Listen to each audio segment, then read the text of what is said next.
各位對於有意見認為終審法院就行政長官是否有權獨立制定行政法規，應該提請全國人大常委會釋法。有學者就認為分歧只在於行政長官同立法會之間嘅分工關係，澳門有能力自己解決。黃彩晶報道。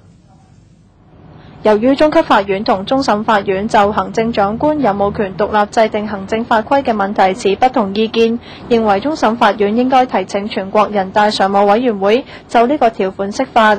但有法律學者認為，今次嘅分歧並唔涉及中央管轄嘅範圍之內，基本法已經定明行政長官係有制定行政法規嘅權力，重點只係佢嘅權力範圍去到邊度，純粹係行政長官同立法會之間嘅分工問題，特區本身係有能力自己解決㗎。所以我個人認為，在這種層次上，我認為是屬於特別行政區內部的行政跟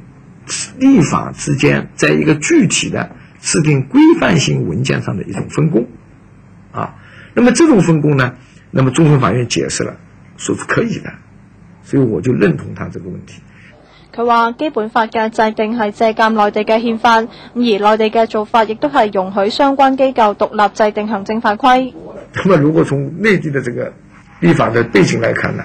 那麼行政長官制定獨立的行政法規，我個人講這個觀點我是認同的啊，這是第二個我覺得考慮啊。第三個考慮就是涉及到，如果這個理解，因為這個理解有分歧，那麼這個理解如果有分歧的話，有沒有必要求人大釋法？